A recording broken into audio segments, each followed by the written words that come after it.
салом ба ҳама дӯстдорони автомобил, махсусан нақлиёти барқӣ. Пешкаши шумост барномаи хабар барои ту. Дар раддабандии автомобилҳои маъмул имрӯзҳо дар Тоҷикистон тамғаи Mercedes-Benz, Toyota ва Opel пешсаф мебошанд, ки ҷавонону дӯстдорони худро ба худ ҷалб карданд.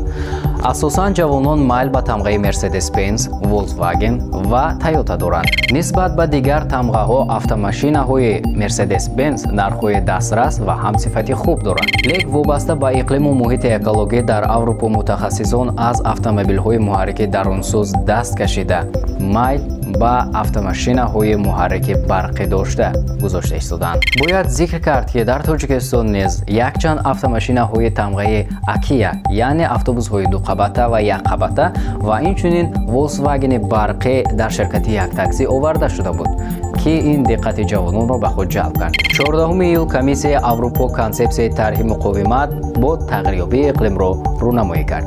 Дар яке аз бандҳои ин тарҳ зикр гардидааст, ки аз соли 2035 фурӯши автомобилҳои дорои муҳаррикҳои дарунсӯз дар Иттиҳоди Аврупо манъ мешавад.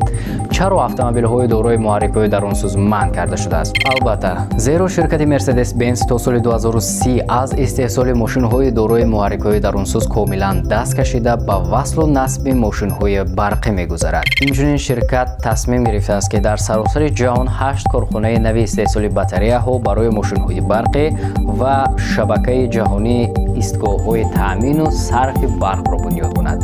баҳри амалисозии ин ҳадафҳо ширкати Mercedes-Benz 40 миллиард евро маблағ ҷудо кардааст. Поёни моҳи июн ширкати Audi низ эълон дошт, ки аз мошинҳои дорои муҳаррикҳои дарунсӯз даст мекашад, зеро ин ширкат ния дорад, ки аз соли 2026 комилан ба истеҳсоли мошинҳои барқӣ гузарад.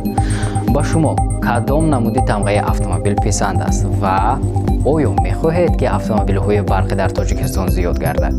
фикру ақидаҳоятонро дар шарҳ нависед. То ин дам бо шумо будам ман Солеҳ Нуралиев. То хабарҳои оянда, хайр.